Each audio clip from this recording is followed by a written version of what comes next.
Buenos días. Creo que está un poquito cerca el micrófono. ¿Cómo están? Buena concurrencia hoy. Dios les bendiga. Dios tienda su favor sobre cada uno de ustedes y sus familias. Que esta semana que fue de nacimientos, de entrega de regalos, de visitas, sea una semana que también sea coronada por un reencuentro y un encuentro especial con el Señor, con Cristo, que queremos anunciar en esta Navidad, en este mes de diciembre. Hoy, el primer domingo de diciembre, queremos anunciar a Cristo como el mejor regalo para esta Navidad. Entonces, con esa perspectiva en mente, con ese sentir de esta Navidad, con esa renovada relación con el Señor, queremos con total certeza decirle a nuestros vecinos: Cristo es para ti el mejor regalo en esta Navidad. Entonces queremos hacerlo fuertemente y con un desafío del corazón, con el desafío del corazón que está animado y fortalecido por el señorío de Cristo en cada uno de nosotros, y queremos anunciarlo a Colombia y a la nación, a esta nación y más allá de Colombia. Con este sentir vamos a leer Isaías capítulo 9, del 1 al 7. Veo caras nuevas que no he visto en estos domingos. Bienvenidos a esas caras nuevas que se han animado a estar con nosotros en este día domingo. Isaías capítulo 9, estoy leyendo en versión internacional. A pesar de todo, no habrá más penumbra para la que estuvo angustiada. En el pasado Dios humilló a la tierra de Zabulón y a la tierra de Neftalí, pero en el futuro honrará a Galilea, tierra de paganos, en el camino del mar, al otro lado del Jordán. El pueblo que andaba en la oscuridad ha visto una gran luz. Sobre los que vivían en densas tinieblas, la luz ha resplandecido. Tú has hecho que la nación crezca, has aumentado su alegría, y se alegran ellos en tu presencia como cuando recogen la cosecha, como cuando reparten el botín. Ciertamente tú has quebrado, como en la derrota de Madián, el yugo que los oprimía, la barra que pesaba sobre sus hombros y el bastón de mando que los subyugaba. Todas las botas guerreras que resonaron en la batalla y toda la ropa teñida en sangre serán arrojadas al fuego, serán consumidas por las llamas. Porque nos ha nacido un niño, se nos ha concedido un hijo. La soberanía reposará sobre sus hombros y se le darán estos nombres: Consejero admirable, Dios fuerte, Padre eterno, Príncipe de paz. Se extenderán su soberanía y su paz y no tendrán fin. Gobernará sobre el trono de David y sobre su reino, para establecerlo y sostenerlo con justicia y rectitud desde ahora y para siempre. Esto lo llevará a cabo el celo del Señor. Es la palabra del Señor en Isaías. El gran desafío en estos días es entender el asunto, el tema de la Navidad, el Dios con nosotros, desde la perspectiva del Evangelio, de una buena noticia que ha llegado, que se extiende sobre las naciones, de Dios con nosotros, que se extiende desde los confines de la tierra y nos anima a pensar en un Dios creador, un Dios que manifestó su gracia en un pueblo, en un remanente, en un Dios que manifestó su gloria en el perdón de los pecados, en la cruz de Cristo, y en un Dios que habrá en algún momento consumado todas las cosas y estaremos en su presencia dándole la gloria y la honra. Al explorar la Navidad bajo este lente y este marco, queremos animarnos a tomar un momento para meditar las implicaciones para nosotros como su pueblo y las implicaciones que tiene para el no creyente, aquel que está apartado, el tema de la Navidad. Aquí en este capítulo, en el inicio de este capítulo, si tú vienes leyendo Isaías, si tienes la oportunidad de leer Isaías, tú notas como que algo pasó aquí y algo diferente se introduce. De hecho, la lectura es como la lectura de un poema y es magnífica lectura. Es espectacular como Isaías retrata un momento en la historia. Él habla de un futuro y habla desde la certeza de un futuro que se cumplió. Estamos hablando siglos antes de este cumplimiento del nacimiento de Jesucristo. Sin embargo, Isaías nos transmite el diseño, el momento de un futuro que se cumplió y de un futuro que ya está ahí.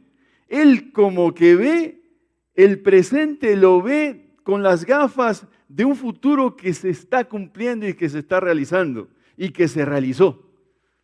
Y esto es lo extraordinario de este cuadro, el cuadro de la promesa de Dios, el cuadro que al fin llegó el momento esperado. Es un cuadro también en medio de otro cuadro no menos difícil y raro. Es el cuadro de un pueblo que no ha dado la talla y que está siendo azotado por el pueblo asirio. En el contexto de Isaías está la amenaza real de un pueblo que se presenta como un pueblo que quiere atrapar una nación, un imperio que quiere derrotar a este pueblo, a este remanente que va quedando en Isaías. Y lo que uno puede percibir es que está este azote de este pueblo, de esta situación internacional, y un pueblo que está cada vez más pequeño y más chiquito. Sin embargo, Dios manifiesta su amor y su gracia en este minúsculo pueblo que no tiene forma de defenderse. Y es así que empieza a hablar Isaías a un pueblo que perdió el rumbo, de que era un pueblo para anunciar un Dios santo y se perdió en el camino. Como nos perdemos muchas veces nosotros en tantas situaciones de la vida. Y es un pueblo que se pierde en esa realidad, en el coqueteo con la realidad del momento, con una sociedad consumista, quizás no como la nuestra, pero sí con una sociedad que tenía sus ídolos y sus atractivos, y se perdió. De no ser, dice Isaías en el capítulo 1, en el verso 7, de no ser por la misericordia de Dios, nosotros seríamos como Sodoma y Gomorra. Es decir, no quedaríamos en nada. De no ser por esa misericordia del Señor, no quedaríamos en nada. Y ahí empieza a trabajar Dios en un remanente. Durante este mes, este capítulo, estos primeros versos los vamos a explorar arriba del derecho.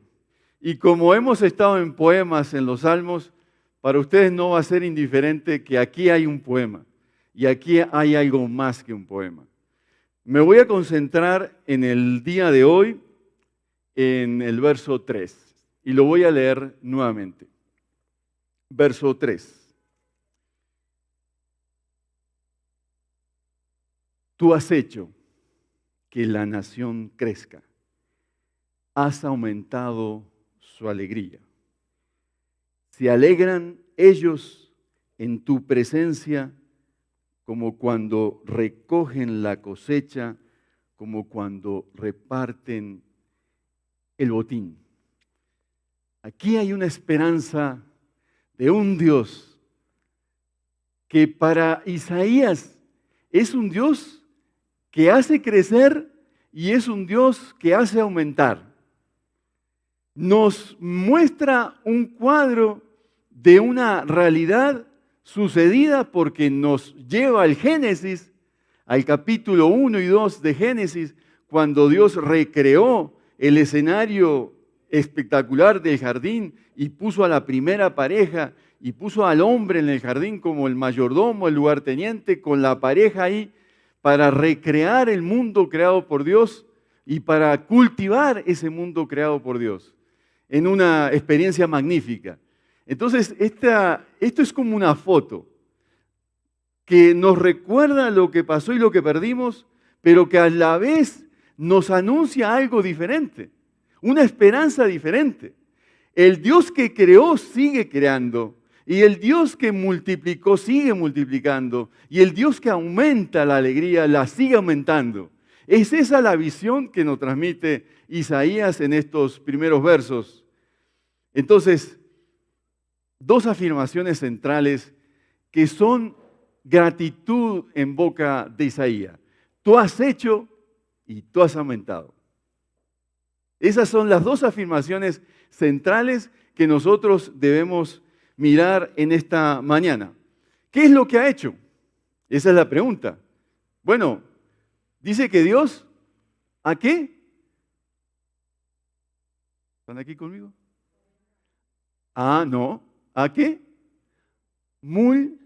Multiplicado. Este es el Dios que nos presenta Isaías.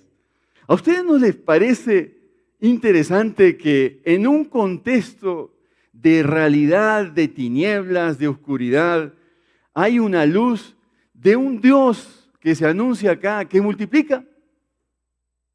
Este no es un Dios, aquí en Isaías, no es un Dios que resta, sino que un Dios que multiplica.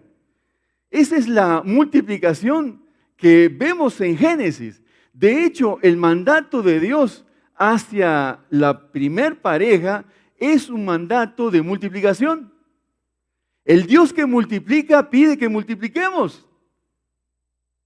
Y esto trasciende el diseño humano, lo lleva a extraordinarias memorias de multiplicación, de extraordinarios eventos, de multiplicar la gente. En el primer capítulo de Génesis, en el capítulo 1, 26 al 30, se dice: hagamos al hombre a imagen y semejanza, conforme a nuestra semejanza, que señoree en los peces del mar, en las aves de los cielos, las bestias, en toda la tierra, en todo animal que se arrastra sobre la tierra. Y creó Dios al hombre a su imagen de Dios lo creó, varón y hembra los creó. Y los bendijo.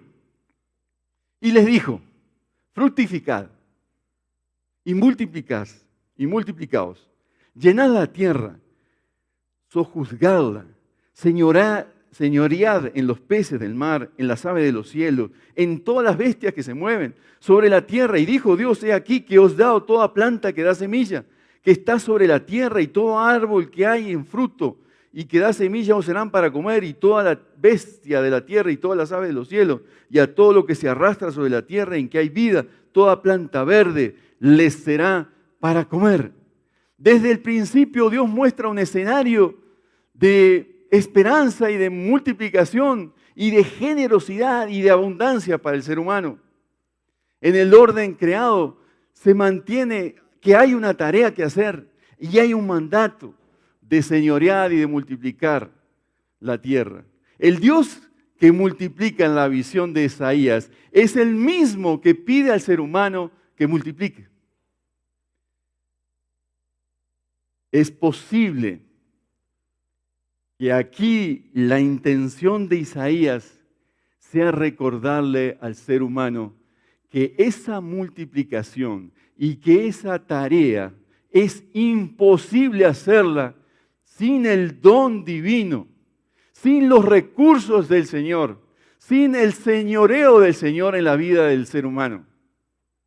Y por eso aquí Isaías no recuerda el mandato, como sí se recuerda en Génesis 1 y 26 al 30. Aquí se dice que Él es el que multiplica, porque parece que en el camino nos olvidamos que Él es el proveedor y que Él es el que multiplica en la vida. Y da la impresión que Isaías quiere dejar muy claro a este pueblo que está empobrecido, a este pueblo que está en torno a una guerra, que está por ser destruido, que empieza a recordar otra vez que la vida no tiene sentido a menos que Dios esté en el centro y estemos señalando como el Dios que multiplica en la vida. Y así ha sido en todo el Antiguo Testamento. Se relaciona esta promesa de la bendición con el hecho de multiplicar. Dígame si no es así con Abraham. Haré de ti una nación grande y en ti serán benditas todas las naciones de la tierra. Génesis 12, 1 al 3. Más adelante, en un campo abierto, cuando ya estaba perdido y se había perdido la visión de lo que iba a ser Dios, porque no llegaba ese hijo, el hijo de la promesa, el Señor le dice, mira, lo saca seguramente al campo y le hace mirar, mira el cielo, cuenta las estrellas, a ver si puedes. Así de numerosa será tu descendencia. Génesis 15, 5. Abraham creyó esta promesa y lo reconoció el Señor como el justo, como alguien que cree. Y de hecho él sale de su tierra de Harán y se va a una tierra que él no sabe cuál es. Y todo el Antiguo Testamento nos recuerda que a menos que Dios esté presente en la vida, nuestra vida no tiene sentido. Y a menos que Dios esté presente en las decisiones de la vida no tiene sentido. No podemos multiplicar porque queramos multiplicar, porque somos buena gente y porque nos va bien y que somos capaces y mira que nosotros, mira, somos creativos. Mira lo que yo hago, mira lo que hago con el diseño, con las cámaras, con lo que sea. Dios es el Señor. Y vez tras vez, todo en el Antiguo Testamento recordará que es el Dios. Dios es el que multiplica. Dios es el que bendice. Ante la visita del ángel en la prueba del sacrificio de su hijo con Abraham, le dice, ¿cómo has hecho esto y no me has negado tu hijo? Juro por mí mismo, afirma el Señor, que te bendeciré en gran manera y que multiplicaré tu descendencia como las estrellas del cielo y como la arena del mar. Luego esta visión se mantiene en Jacob, se mantiene en Isaac, por todo el Génesis. En el rey Salomón, el segundo rey de Israel, en el reinado cuando asumió, en el capítulo 9, dice, en Primera de Reyes 4:20 dice, Judá e Israel eran muchos como la arena que está junto al mar, en multitud comiendo, bebiendo y alegrándose. Y en Isaías 26:15 dice, aumentaste el pueblo, Jehová, aumentaste el pueblo, te hiciste glorioso, ensanchaste todos los confines de la tierra. Esta es la visión de Isaías. Esta es la visión del Dios que tenemos, hermanos. Un Dios que ensancha la vida, que multiplica a la gente. Por eso nos alegramos con el nacimiento de un bebé. Nos duele la partida de hermanos y personas queridas. Esta semana partió un hermano que iba a Castropol y que se congregaba en el Redil del Sur. Nos duelen las partidas, nos duele la disminución, pero Dios es el Dios que multiplica.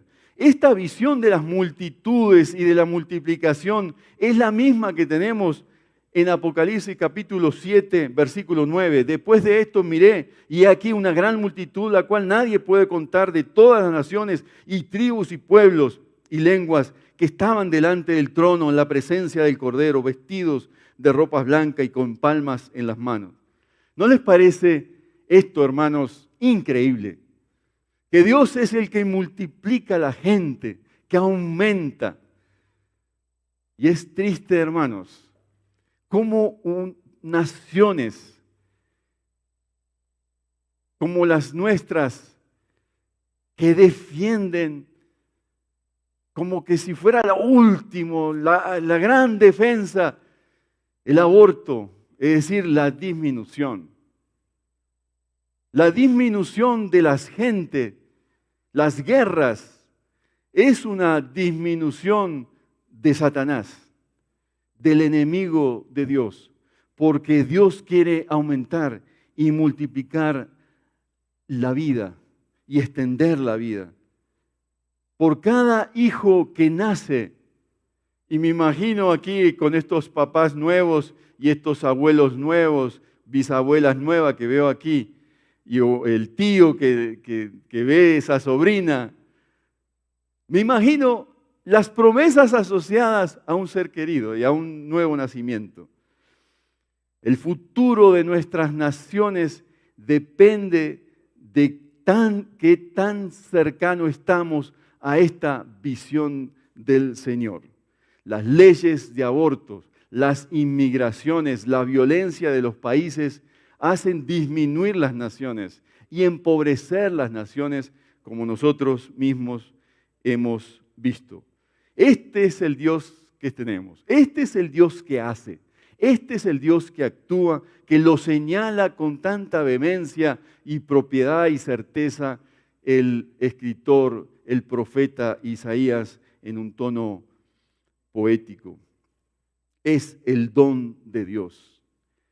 El recrearnos en esta idea del Dios que viene a transformar la vida y a cambiarla, es el Dios que ha multiplicado, el que mantiene el orden, el orden de la multiplicación, que nos dice que debemos seguir multiplicándonos, pero que debemos hacerlo en dependencia del Señor. En segundo lugar, nos habla Isaías en este tono poético, desafiante a la vez, en el que debemos pensar en Dios. Tú has aumentado. ¿Y qué es lo que aumenta el Señor en este pasaje? Multiplica la gente y aumenta ¿la qué? La alegría. Pero no me lo digan tan serio. Aumenta la alegría. Aumenta la desbordante alegría. Dice en uno de los textos que leíamos, no sé si se acuerdan, en el Salmo 104, mirando el tema de la creación, dice que el Dios, no sé si recuerdan ese texto, ese versículo, que Dios jugó con su leviatán. Nuestro Dios es un Dios que juega. Qué pena, está mi esposa delante aquí. Es el reclamo que me hace mi esposa. Tú no juegas. Bueno, yo le digo siempre, me gustan otros juegos. Eso de competencia y demás, todo eso. A ella no le gustan esos juegos. Pero nuestro Dios es un Dios que se recrea con su creación. Y que le gusta la fiesta. Ese es el Dios que tenemos. El Dios que no disminuye la alegría y no quiere que disminuyamos la alegría. Pero la alegría viene, según el texto, por la presencia de Él en la vida. Por un diseño, de nuevo nos vamos a la creación, donde Dios está en el centro de la vida.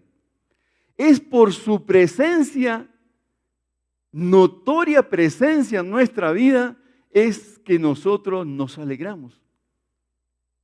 Y nos alegramos delante de ti, como dice el texto. Es decir, que tenemos acceso a partir de la obra de Cristo en nuestra vida, y en ese sentido nos vamos hacia el Génesis y nos recreamos con el Génesis, pero además ahora en esta realidad de quebranto podemos decir que estamos en la presencia del Señor y disfrutamos la presencia del Señor. ¿Por qué creen que el Antiguo Testamento está lleno de fiestas. Y fiestas solemnes. Las fiestas tenían el componente de celebrar lo que Dios hizo, pero también la fiesta tenía el componente de celebrar quién es Dios y la alegría de la presencia de Dios en un pueblo que caminaba en el desierto. Y por cada estación de liberación de la presencia de Dios, ahí había una fiesta. Y esa fiesta se debía recordar a las generaciones siguientes, de manera que se celebraba. Y el Señor pide esto: ninguno se presentará, Éxodo 23, 15, 17, para los que están tomando nota, ninguno se presentará delante de mí con las manos vacías. Es decir, vas a una fiesta, vas con algo. Y vas a una fiesta a entregar algo. Y vas a una fiesta a dar algo, porque Dios está en esa fiesta. ¿Qué es lo que hace el Señor Jesús en las bodas de Caná? Celebrar y ¿qué? Y multiplicar. Porque así es nuestro Dios. Comeréis delante de Jehová vuestro Dios y ¿qué? Os alegraréis. Como algunos aquí que hacen sus buenos asados y que me han convidado y que esperan de mí que yo soy un experto asador y se frustran cuando se dan cuenta que no lo soy. Que más bien recibo el asadito. Entonces, esta es la invitación que nos hace, el reto que nos hace el Señor. Vamos a la presencia de Dios a celebrar la fiesta y nos vamos a alegrar porque es mucho lo que tenemos en Dios. Es mucho lo que el Señor nos ha dado. Pero además, Isaías nos conecta con la realidad, además de la realidad de la fiesta, nos da un detalle. Tú has hecho que la nación crezca, has aumentado la alegría y se alegra en ello en tu presencia, como cuando recogen la ¿qué? La cosecha y como cuando ¿qué? Reparten el botín. Tanto la cosecha es una dimensión del Génesis. Hay algo en nosotros, hermanos, que nos hace estar cerca de las plantas o de cosas de la naturaleza. Hay algo que viene del Génesis, como un jardín acá adentro, que en algunos casos es un jardín muy bonito, en otros casos es un jardín muy abandonado. Pero hay algo ahí.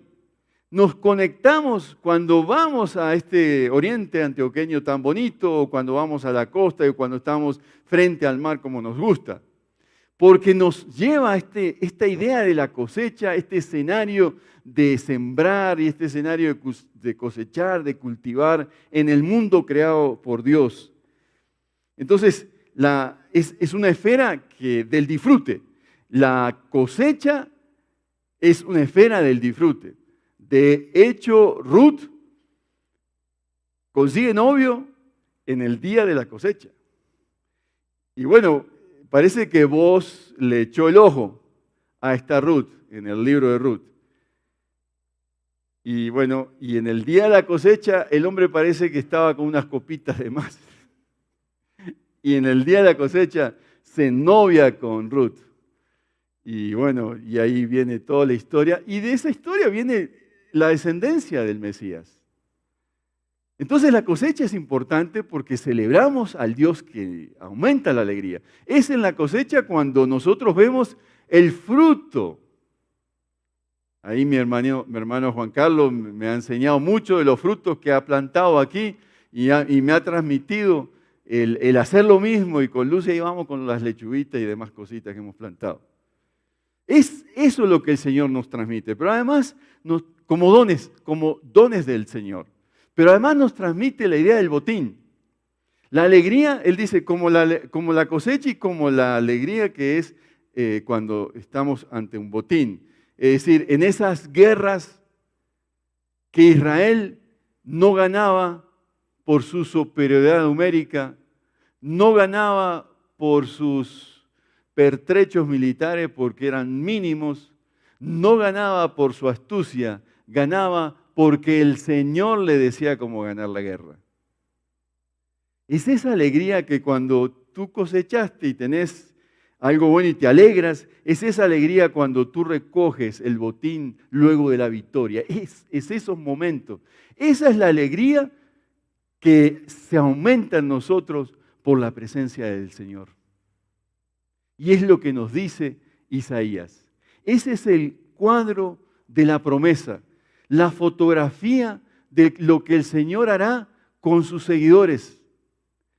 Va a hacer y va a aumentar. A ustedes, hermanos, no les anima, ¡ay, qué pena! No les anima esta idea de un Dios que aumenta, que multiplica y que quiere lo mejor para nosotros. Esto es muy especial. Es la ventanita que nos abre Isaías acá y la doble foto, la del Génesis y la del Mesías que viene y que hará todo esto, que nos anima que algún día vamos a ser morada de Dios y vamos a estar en su presencia. Con este Dios que desde el principio, desde el Génesis, se presenta como el alfarero, porque toma al hombre del polvo de la tierra. Se presenta como el hortelano, porque planta un jardín y ahí pone al hombre que había formado y ahí hace crecer toda clase de árboles. Se presenta como el cirujano, pues mientras el hombre dormía le saca una costilla y le cierra la herida. Y de la costilla que le habías quitado al hombre, Dios hace la mujer. Se presenta además como ese hacendado tranquilo que recorre el huerto del Edén en el capítulo 3, verso 8. Recorre con libertad el huerto del Edén y se da cuenta que el ser humano falló. De eso vamos a hablar el próximo domingo, la caída del ser humano. Pero la clave del jardín y la clave de la vida es lo que dice en los versos de Génesis 2, 16 a 17. Puedes comer de todos los árboles, pero del árbol del bien y del mal no deberás comer, porque el día que comas, ciertamente morirás. El árbol en el centro del Edén reflejaba el mandato del Señor y la esperanza del ser humano. Y sigue mostrándonos la realidad de nuestra vida, que a menos que el Señor esté en el centro de la vida, nuestra vida no tiene sentido y no hay esperanza para nadie que quiera andar en la vida sin el Señor. En tu presencia es tan importante, hermanos.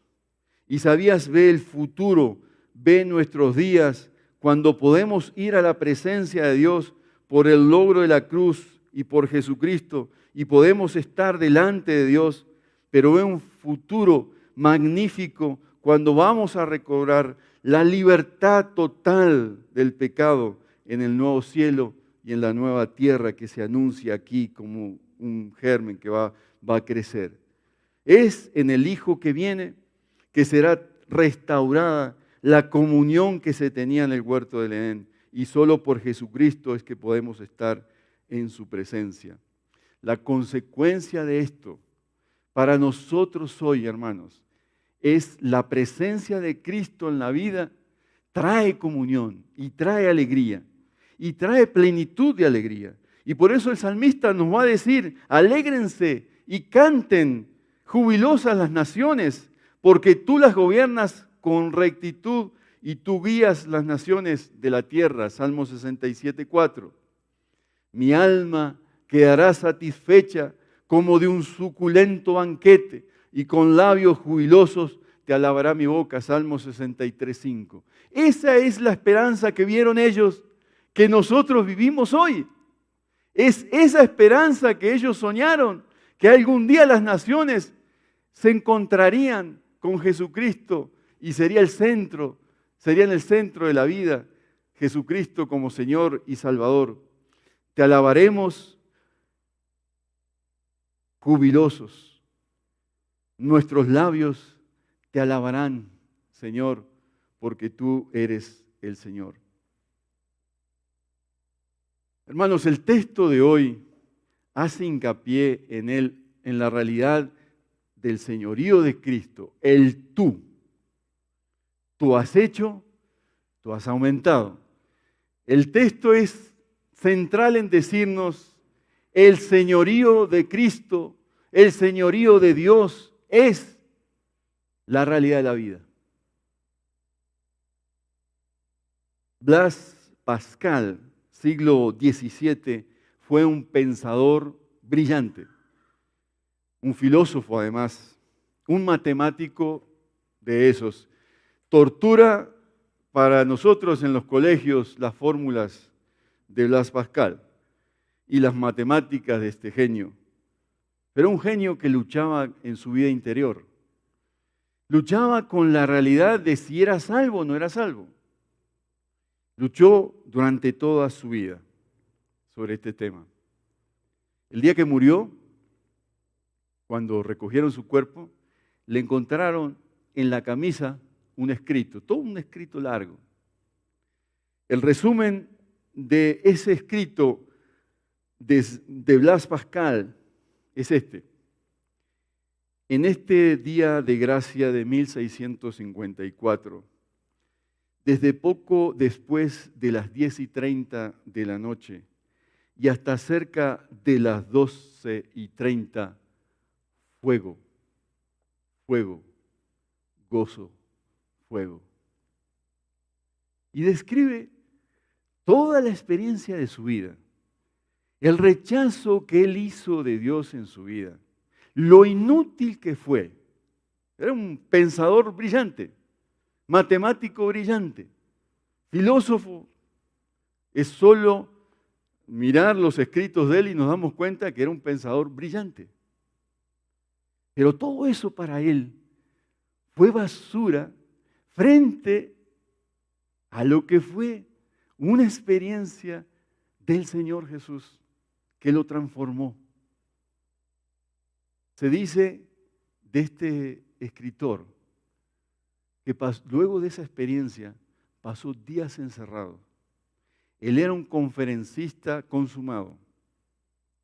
Tenía gente a su alrededor todos los días. Todo el mundo quería escucharlo. Después de esa experiencia, él se encerró y empezó a escribir. Y nos dejó los pensamientos y otros escritos para recordarnos que a menos que dejemos intervenir a Dios en nuestra vida, tú has hecho y tú has aumentado, nuestra vida no tendrá sentido y no habrá esperanza para nosotros. Por eso, esto es tan importante hoy, hermanos. Decir en esta época de la historia que Dios aumenta, es como que la gente no cree, porque nunca antes como hoy hemos contado tanto muerto. Yo llegué empezando la pandemia, y lo digo me da pena decirlo, pero yo llegué, tenía cifras, iba contando, y un día me puse a pensar, pero ¿yo qué estoy haciendo? Mi esposa ni sabe, pero tengo unos escritos ahí que yo anotaba los promedios, porque me llamaban de Uruguay, y allá contaban de muertos, y tenía que estar informado. Pero Dios aumenta. En medio de las tragedias de la vida, Dios está formando un pueblo con la mente del Génesis, pero con la imagen de Jesucristo. Ese es el anuncio para esta Navidad, que Cristo es el mejor regalo. y que Cristo nos alegra y que en medio de una pandemia de la depresión y de tantas cosas que estamos viviendo, Cristo es el mejor anuncio. No es por la natilla, hermanos. Qué buena la natilla. A mí me encanta la natilla. Me encantan los buñuelos. Yo me hice paisa, soy más paisa quizás que algunos de ustedes. Mi esposa no le gusta la natilla. A mí sí. Si quiere me invita a comer una natillita. Pero ¿es el Dios el centro de la celebración o no lo es?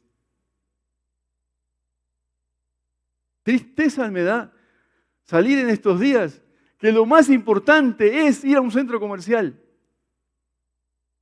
No, lo más importante es que tengo al Señor en mi vida y que puedo enfrentar el temor a la muerte y que puedo enfrentar las conspiraciones.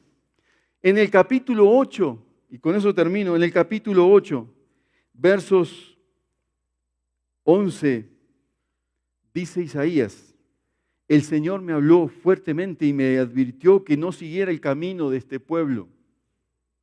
Y me dijo: no digan ustedes que es conspiración todo lo que llama conspiración esta gente. No teman lo que ellos temen. No se dejen asustar. Solo el Señor Todopoderoso tendrán a ustedes por santo. Solo a Él deben honrarlo. Solo a Él deben temerlo. El Señor será un santuario, pero será una piedra de tropiezo para todos los de la casa de Israel, una casa que los hará caer. Será para los habitantes de Jerusalén un lazo y una trampa. No teman lo que ellos temen, ni se dejen asustar. Este es el Dios que tenemos. Por eso es urgente, hermanos, el desafío de pensar si hay cosas en mi estilo de vida que están desagradando a este Dios que aumenta y a este Dios que se manifiesta como el Señor de todo lo creado.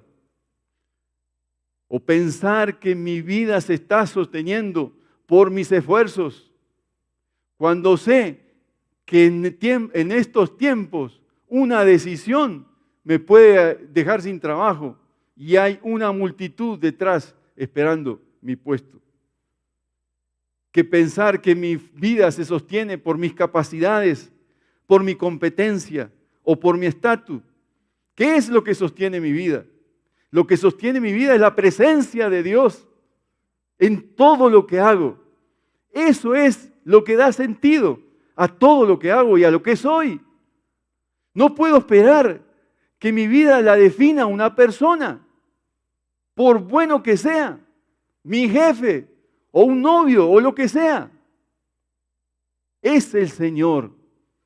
Es lo que hemos de abrazar. Y para eso, hermanos, necesitamos como iglesia, ahí los que están escuchando en la web, en las redes sociales, necesitamos pensar, ¿qué he hecho yo de mi vida? Esta pandemia ha sacado a relucir realmente quién soy y lo que hay en mi corazón. Los sufrimientos sacan a flote lo que hay dentro. Y hay que trabajar y dejar que el Señor entre ahí y corrija lo que debe corregir. Es tiempo de confesarnos y de pedir perdón al Señor, porque Él no ha sido el centro de nuestra vida. Oremos.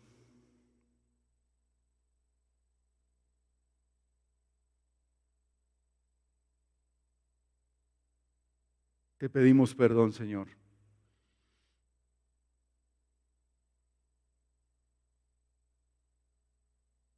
Realmente no somos mejores que ese pueblo que se debatía en las dudas, en los temores, en la idolatría y en tantas cosas. No somos mejores que ellos. Te necesitamos. Y en esta mañana en este diciembre tan hermoso, tan lindo este día, te decimos, Señor, ven a nuestra vida y haz tu voluntad. Ven a nuestra vida y aumenta aquello que necesitas, que necesito aumentar en mi vida, la fe, la confianza en ti, tu agenda en mi vida, la evangelización, aumenta la evangelización, el ser un testigo de ti. Aumenta la alegría, Señor, la alegría de aquel que es perfeccionado por la obra de Jesucristo en la cruz. Te damos las gracias, Señor.